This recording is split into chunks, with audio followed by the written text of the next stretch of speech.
Assalamualaikum warahmatullahi wabarakatuh.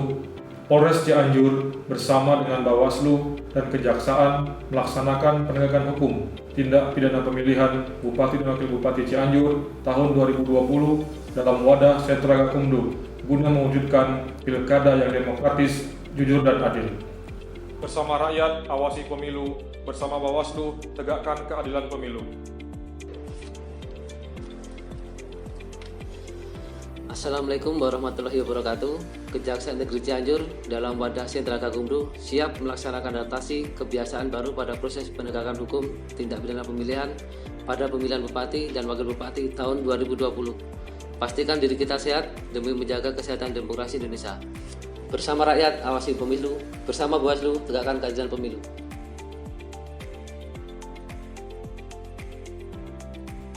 Pada masa pandemi COVID-19, saling menjaga kesehatan diri menjadi modal awal menjaga kesehatan demokrasi Indonesia. Menegakkan hukum pemilihan harus dibarengi dengan kepatuhan terhadap protokol kesehatan demi terwujudnya pilkada serentak tahun 2020 yang demokratis dan berkualitas. Bersama rakyat, awasi pemilu. Bersama Bawaslu, tegakkan keadilan pemilu. Dalam penyelenggaraan Pilkada serentak tahun 2020 di Kabupaten Cianjur, terdapat beberapa potensi kerawanan pelanggaran yang dapat mengganggu pelaksanaan tahapan pemilihan. Jika terjadi dugaan tindak pidana pemilihan, penanganannya dilakukan oleh 3 unsur lembaga yang tergabung dalam Sentra Penegakan Hukum Terpadu, yaitu unsur Bawaslu, unsur kepolisian, dan unsur kejaksaan. Awal tahapan penanganan pelanggaran dimulai dari penerimaan laporan di Bawaslu dengan tidak mengesampingkan protokol kesehatan.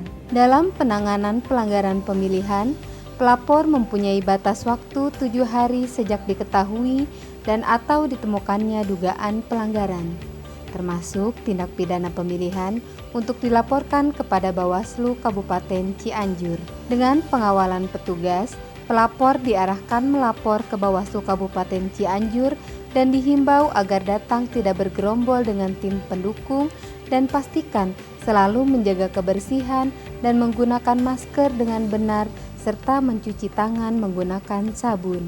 Proses penerimaan laporan dilakukan oleh Bawaslu dengan didampingi oleh polisi dan jaksa yang tergabung dalam Sentra Gakumdu Kabupaten Cianjur.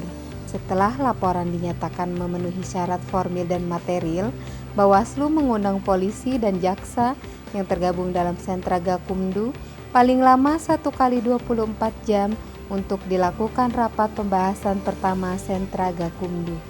Adapun pembahasan pertama dilakukan untuk menemukan peristiwa tindak pidana pemilihan, mencari dan menemukan bukti-bukti, menentukan pasal yang akan disangkakan terhadap peristiwa yang dilaporkan atau ditemukan.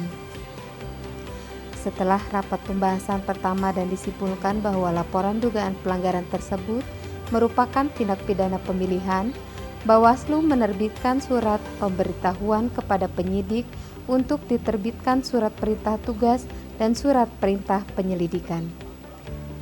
Untuk menggali informasi, dilakukan klarifikasi terhadap pelapor, terlapor, dan saksi-saksi beserta barang bukti yang berkaitan yang dilakukan oleh tim Sentra Gakumdu dengan leading sektor Bawaslu yang didampingi oleh penyidik dan jaksa.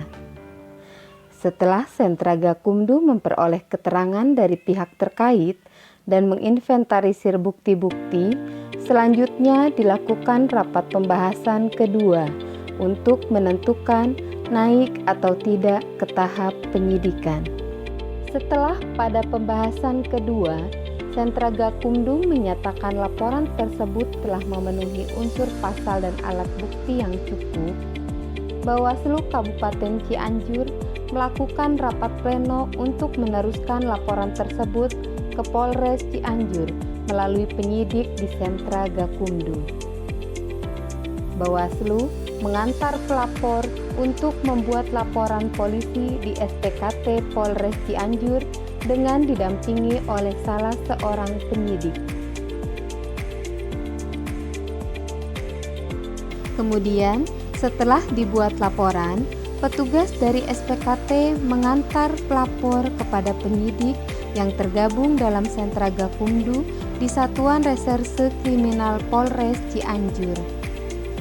Setelah laporan polisi diterima oleh penyidik sentra Gakumdu, kemudian penyidik melengkapi administrasi penyidikan dan melakukan pemeriksaan terhadap pelapor, saksi-saksi, dan terlapor serta melakukan penyitaan terhadap barang bukti untuk melengkapi berkas perkara dan selanjutnya dilakukan pemberkasan. Tahapan selanjutnya, ketika penyidik sudah menyelesaikan proses penyelidikan, maka sebelum 14 hari kerja berakhir, dilaksanakan pembahasan tahap 3 yang dipimpin oleh Koordinator Sentra Gakumdu dari unsur kepolisian untuk disimpulkan bahwa berkas perkara tersebut layak dilimpahkan kepada jaksa penuntut umum. Selanjutnya, penyidik melimpahkan berkas perkara kepada jaksa penuntut umum. Setelah jaksa penuntut umum menerima berkas dari penyidik, jaksa melakukan penelitian berkas paling lama 3 hari kerja dengan hasil kesimpulan bahwa berkas perkara tersebut harus sudah dinyatakan lengkap. Selanjutnya, penyidik menyerahkan tersangka berikut barang bukti kepada jaksa penuntut umum untuk dilanjutkan ke proses persidangan. Setelah dilakukan proses persidangan dan hakim menjatuhkan vonis bahwa terdakwa terbukti bersalah, jaksa menerima dan membawa hasil putusan pengadilan ke rapat pembahasan sentra Gakumdu tahap 4 untuk menentukan apakah jaksa penuntut umum akan melakukan banding atau tidak terhadap putusan pengadilan tersebut. Setelah jaksa atau terdakwa menerima putusan atau putusan banding telah turun dari pengadilan tinggi, selanjutnya jaksa penuntut umum melakukan eksekusi terhadap putusan selambat-lambatnya 3 hari setelah putusan itu diterima. Demikian gambaran pelaksanaan penanganan pelanggaran tindak pidana pemilihan di masa pandemi COVID-19 pada penyelenggaraan pemilihan Bupati dan Wakil Bupati Cianjur tahun 2020. Tetap jaga kesehatan dan berdoa semoga seluruh tahapan pemilihan berjalan lancar demi terwujudnya pemilihan yang jujur, adil, dan demokratis.